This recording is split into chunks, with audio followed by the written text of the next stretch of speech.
आइए अब हम प्रवेश करते हैं शिव महापुराण के विद्वेश्वर खंड के उन पावन अध्यायों में जहां भक्ति और तत्वज्ञान एकाकार हो जाते हैं। यह 10वां और एकादश अध्याय शिव की अद्वितीय महिमा, विविध रूपों की पूजा और भूत, प्रेत, नाग, देवी और योगियों द्वारा की गई अर्चना का दिव्य प्रसंग उजागर करता है। हर श्लोक, हर संवाद शिव की कृपा को जगत के कोने कोने तक पहुंचाता है। पार्वती मां का कोमल प्रेम, नागों की निस्वार्थ भक्ति और योगियों की समाधि, ये सभी मिलकर उस अनंत शिव तत्व का उद्घाटन करते हैं जो न तो जन्मा है न मरेगा, बस है शाश्वत, अखंड और परम मंगलकारी। तो आइए श्रद्धा और ध्यान के साथ श्रवण करें भगवान शंकर की यह दिव्य कथा। 10वां अध्याय प्रणव एवं पंचाक्षर मंत्र की महत्ता। ब्रह्मा और विष्णु ने पूछा, प्रभो, सृष्टि आदि 5 कृत्यों के लक्षण क्या है, यह हम दोनों को बताइए। भगवान शिव बोले, मेरे कर्तव्यों को समझना अत्यंत गहन है, तथापि मैं कृपा पूर्वक तुम्हें बता रहा हूं। सृष्टि, पालन, संहार, तिरोभाव और अनुग्रह मेरे जगत संबंधी 5 कार्य हैं जो नित्य सिद्ध हैं।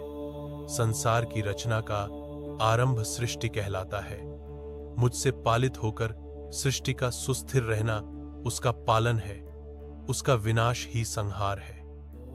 प्राणों के उत्क्रमण को तिरोभाव कहते हैं। इन सब से छुटकारा मिल जाना ही मेरा अनुग्रह अर्थात मोक्ष है। ये मेरे 5 कृत्य हैं। सृष्टि आदि 4 कृत्य संसार का विस्तार करने वाले हैं। 5वां कृत्य मोक्ष का है।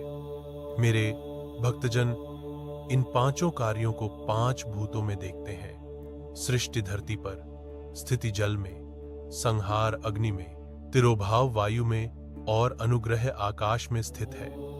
पृथ्वी से सबकी सृष्टि होती है, जल से वृद्धि होती है, आग सबको जला देती है, वायु एक स्थान से दूसरे स्थान पर ले जाती है और आकाश सबको अनुग्रहित करता है। इन 5 कृत्यों का भार वहन करने के लिए ही मेरे 5 मुख हैं। 4 दिशाओं में 4 मुख और इनके बीच में 5वां मुख है।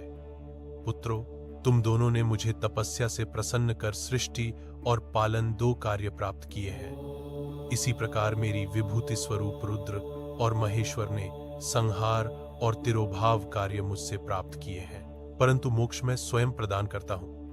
मैंने पूर्व काल में अपने स्वरूपभूत मंत्र का उपदेश किया है जो ओंकार रूप में प्रसिद्ध है। यह मंगलकारी मंत्र है। सर्वप्रथम मेरे मुख से ओंकार प्रकट हुआ जो मेरे स्वरूप का बोध कराता है। इसका स्मरण निरंतर करने से मेरा ही सदा स्मरण होता है। मेरे उत्तरवर्ती मुख से अकार का, पश्चिम मुख से उकार का, दक्षिण मुख से मकार का, पूर्ववर्ती मुख से बिंदु का तथा मध्यवर्ती मुख से नाद का प्रकटीकरण हुआ है। इस प्रकार इन 5 अवयवों से ओंकार का विस्तार हुआ है। इन 5 अवयवों के एकाकार होने पर प्रणव नामक अक्षर उत्पन्न हुआ। जगत में उत्पन्न सभी स्त्री पुरुष इस प्रणव मंत्र में व्याप्त हैं। यह मंत्र शिव शक्ति दोनों का बोधक है। इसी से पंचाक्षर मंत्र नमः शिवाय की उत्पत्ति हुई है। यह मेरे साकार रूप का बोधक है। इस पंचाक्षर मंत्र से मातृका वर्ण प्रकट हुए हैं जो 5 भेद वाले हैं। इसी से शिरोमंत्र सहित त्रिपदा गायत्री का प्राकट्य हुआ है। इस गायत्री से संपूर्ण वेद प्रकट हुए और उन वेदों से करोड़ों मंत्र निकले हैं। उन मंत्रों से विभिन्न कार्यों की सिद्धि होती है। इस पंचाक्षर प्रणव मंत्र से सभी मनोरथ पूर्ण होते हैं। इस मंत्र से भोग और मोक्ष दोनों प्राप्त होते हैं। नंदिकेश्वर कहते हैं, जगदम्बा उमा गौरी पार्वती के साथ बैठे महादेव ने उत्तरवर्ती मुख ब्रह्मा और विष्णु को पर्दा करने वाले वस्त्र से आच्छादित कर उनके मस्तक पर अपना हाथ रखकर धीरे धीरे उच्चारण कर उन्हें उत्तम मंत्र का उपदेश दिया। 3 बार मंत्र का उच्चारण करके भगवान शिव ने उन्हें शिष्यों के रूप में दीक्षा दी। गुरुदक्षिणा के रूप में दोनों ने अपने आप को समर्पित करते हुए दोनों हाथ जोड़कर उनके समीप खड़े हो जगत गुरु भगवान शिव की इस प्रकार स्तुति करने लगे। ब्रह्मा। विष्णु बोले, प्रभो, आपके साकार और निराकार दो रूप हैं। आप तेज से प्रकाशित हैं, आप सबके स्वामी हैं, आप सर्वात्मा को नमस्कार है। आप प्रणव मंत्र के बताने वाले हैं तथा आप ही प्रणव लिंग वाले हैं। सृष्टि, पालन, संहार, तिरोभाव और अनुग्रह आदि आपके ही कार्य हैं। आपके 5 मुख हैं, आप ही परमेश्वर हैं, आप सबकी आत्मा हैं, ब्रह्म है। आपके गुण और शक्तियां अनंत हैं। हम आपको नमस्कार करते हैं। इन पंक्तियों से स्तुति करते हुए गुरु महेश्वर को प्रसन्न कर ब्रह्मा और विष्णु ने उनके चरणों में प्रणाम किया। महेश्वर बोले, आर्द्रा नक्षत्र में चतुर्दशी को यदि इस प्रणव मंत्र का जप किया जाए तो यह अक्षय फल देने वाला है। सूर्य की संक्रांति में महा आर्द्रा नक्षत्र में एक बार किया प्रणव जप करोड़ों गुना जप का फल देता है। मृगशिरा नक्षत्र का अंतिम भाग तथा पुनर्वसु का शुरू का भाग पूजा, होम और तर्पण के लिए सदा आर्द्रा के समान ही है। मेरे लिंग का दर्शन प्रातः काल अर्थात मध्याह्न से पूर्व काल में करना चाहिए। मेरे दर्शन पूजन के लिए चतुर्दशी तिथि उत्तम है। पूजा करने वालों के लिए मेरी मूर्ति और लिंग दोनों समान है। फिर भी मूर्ति की अपेक्षा लिंग का स्थान ऊंचा है, इसलिए मनुष्यों को शिवलिंग का ही पूजन करना चाहिए। लिंग का मंत्र से और मूर्ति का पंचाक्षर मंत्र से पूजन करना चाहिए। शिवलिंग की स्वयं स्थापना करके या दूसरों से स्थापना करवाकर उत्तम द्रव्यों से पूजा करने से मेरा पद सुलभ होता है। इस प्रकार दोनों शिष्यों को उपदेश देकर भगवान शिव अंतर्धान हो गए। 11वां अध्याय शिवलिंग की स्थापना और पूजन विधि का वर्णन। शियों ने पूछा, सूत जी, शिवलिंग की स्थापना कैसे करनी चाहिए तथा उसकी पूजा कैसे, किस काल में तथा किस द्रव्य द्वारा करनी चाहिए? सूत जी ने कहा, महर्षियों, मैं तुम लोगों के लिए इस विषय का वर्णन करता हूं, इसे ध्यान से सुनो और समझो। अनुकूल एवं शुभ समय में किसी पवित्र तीर्थ में, नदी के तट पर, ऐसी जगह पर शिवलिंग की स्थापना करनी चाहिए जहां रोज पूजन कर सके। पार्थिव द्रव्य से, जलमय द्रव्य से अथवा तेजस द्रव्य से पूजन करने से उपासक को पूजन का पूरा फल प्राप्त होता है। शुभ लक्षणों में पूजा करने पर यह तुरंत फल देने वाला है। चल प्रतिष्ठा के लिए छोटा शिवलिंग श्रेष्ठ माना जाता है। अचल प्रतिष्ठा हेतु बड़ा शिवलिंग अच्छा रहता है। शिवलिंग की पीठ सहित स्थापना करनी चाहिए। शिवलिंग की पीठ गोल, चौकोर, त्रिकोण अथवा खाट के पाए की भांति ऊपर नीचे मोटा और बीच में पतला होना चाहिए। ऐसा लिंग पीठ महान फल देने वाला होता है। पहले मिट्टी अथवा लोहे से शिवलिंग का निर्माण करना चाहिए। जिस द्रव्य से लिंग का निर्माण हो उसी से उसका पीठ बनाना चाहिए। यही अचल प्रतिष्ठा वाले शिवलिंग की विशेषता है। चल प्रतिष्ठा वाले शिवलिंग में लिंग व प्रतिष्ठा एक ही तत्व से बनानी चाहिए। लिंग की लंबाई स्थापना करने वाले मनुष्य के 12 अंगुल के बराबर होनी चाहिए। इससे कम होने पर फल भी कम प्राप्त होता है, परंतु 12 अंगुल से लंबाई अधिक भी हो सकती है। चल लिंग में लंबाई स्थापना करने वाले के 1 अंगुल के बराबर होनी चाहिए, उससे कम नहीं। यजमान को चाहिए कि पहले वह शिल्प शास्त्र के अनुसार देवालय बनवाए तथा उसमें सभी देवगणों की मूर्ति स्थापित करे। देवालय का गर्भगृह सुंदर, सुदृढ़ और स्वच्छ होना चाहिए।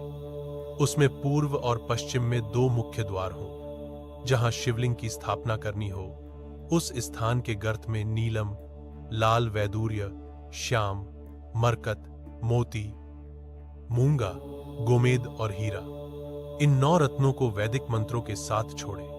5 वैदिक मंत्रों द्वारा 5 स्थानों से पूजन करके अग्नि में आहुति दे और परिवार सहित मेरी पूजा करके आचार्य को धन से तथा भाई बंधुओं को मनचाही वस्तु से संतुष्ट करें। याचकों को सुवर्ण, गृह एवं भू, संपत्ति तथा गाय आदि प्रदान करें। स्थावर जंगम सभी जीवों को यत्नपूर्वक संतुष्ट कर एक गड्ढे में सुवर्ण तथा 9 प्रकार के रत्न भरकर वैदिक मंत्रों का उच्चारण करके परम कल्याणकारी महादेव जी का ध्यान करें।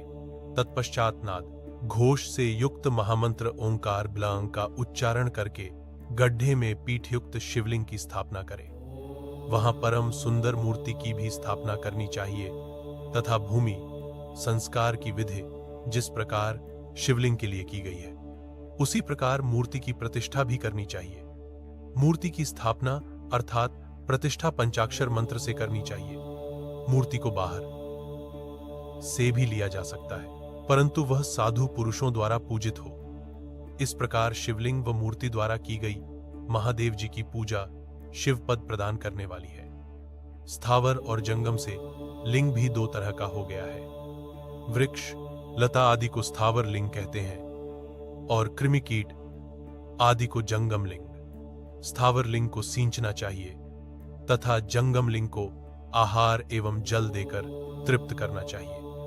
यूं चराचर जीवों को भगवान शंकर का प्रतीक मानकर उनका पूजन करना चाहिए। इस तरह महालिंग की स्थापना करके विविध उपचारों द्वारा उसका रोज पूजन करें तथा देवालय के पास ध्वजारोहण करें। शिवलिंग साक्षात शिव का पद प्रदान करने वाला है।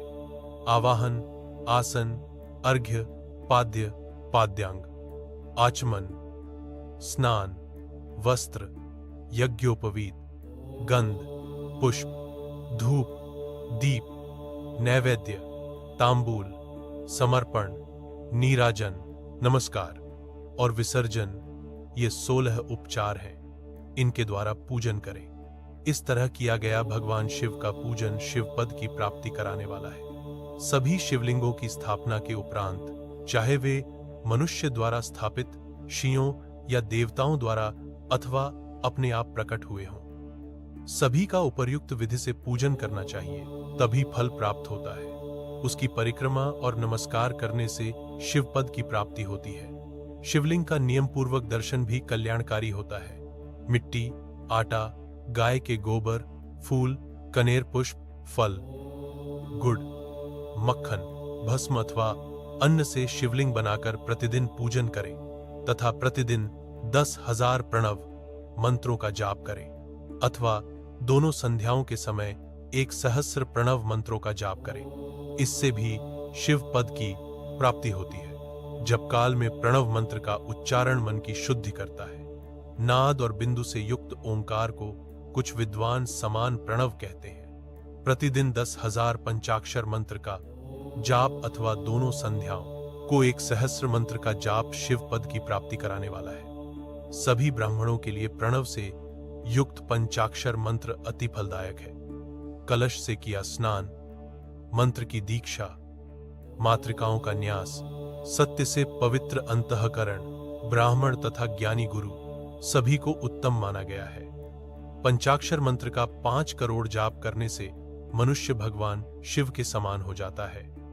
1, 2, 3 अथवा 4 करोड़ जाप करके मनुष्य क्रमशः ब्रह्मा, विष्णु, रुद्र तथा महेश्वर का पद प्राप्त कर लेता है। यदि 1000 दिनों तक प्रतिदिन 1,000 जाप पंचाक्षर मंत्रों का किया जाए और प्रतिदिन ब्राह्मण को भोजन कराया जाए तो इससे अभीष्ट कार्य की सिद्धि होती है। ब्राह्मण को प्रतिदिन प्रातः काल 1008 बार गायत्री मंत्र का जाप करना चाहिए, क्योंकि गायत्री मंत्र शिव पद की प्राप्ति कराता है। वेद मंत्रों और वैदिक सूक्तियों का भी नियम से जाप करें। अन्य मंत्रों में जितने अक्षर हैं उनके उतने लाख जाप करें। इस प्रकार यथाशक्ति जाप करने वाला मनुष्य मोक्ष प्राप्त करता है।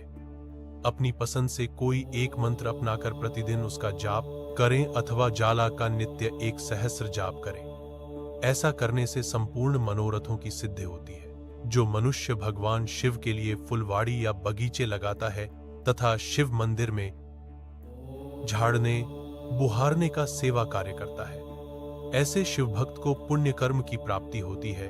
अंत समय में भगवान शिव उसे मोक्ष प्रदान करते हैं। काशी में निवास करने से भी योग और मोक्ष की प्राप्ति होती है। इसीलिए आमरण भगवान शिव के क्षेत्र में निवास करना चाहिए। उस क्षेत्र में स्थित बावड़ी, तालाब, कुआं और पोखर को शिवलिंग समझकर वहां स्नान, दान और जाप करके मनुष्य भगवान शिव को प्राप्त कर लेता है। जो मनुष्य शिव के क्षेत्र में अपने किसी मृत संबंधी का दाह, दशाह, मासिक श्राद्ध अथवा वार्षिक श्राद्ध करता है अथवा अपने पितरों को पिंड देता है वह तत्काल सभी पापों से मुक्त हो जाता है और अंत में शिव पद प्राप्त करता है। लोक में अपने वर्ण के अनुसार आचरण करने व सदाचार का पालन करने से शिव पद की प्राप्ति होती है। निष्काम भाव से किया गया कार्य अभीष्ट फल देने वाला एवं शिव पद प्रदान करने वाला होता है। दिन के प्रातः, मध्याह्न और सायं 3 विभाग होते हैं। इनमें सभी को एक एक प्रकार के कर्म का प्रतिपादन करना चाहिए। प्रातः काल रोजाना दैनिक शास्त्र कर्म, मध्याह्न सकाम कर्म तथा सायंकाल शांति कर्म के लिए पूजन करना चाहिए। इसी प्रकार रात्रि में 4 प्रहर होते हैं। उनमें से बीच के 2 प्रहर निशीथ काल कहलाते हैं। इसी काल में पूजा करनी चाहिए, क्योंकि यह पूजा अभीष्ट फल देने वाली है। कलयुग में कर्म द्वारा ही फल की सिद्धि होगी। इस प्रकार विधि पूर्वक और समयानुसार भगवान शिव का पूजन करने वाले मनुष्य को अपने कर्मों का पूरा फल मिलता है। शिव ने कहा, सूत जी, ऐसे पुण्य क्षेत्र कौन कौन से हैं जिनका आश्रय लेकर सभी स्त्री पुरुष शिव पद को प्राप्त कर लें? कृपया कर हमें बताइए। हर हर महादेव। जो भी श्रद्धा से इस कथा को सुनता है वह शिव के चरणों में स्थान पाता है। तो हे श्रोतागण, इस दिव्य श्रवण का पुण्य अपने भीतर धारण करें और शुद्ध अंतःकरण से शिव को पुकारें। वही सच्चा ज्ञान है, वही मोक्ष का मार्ग है। हर हर महादेव।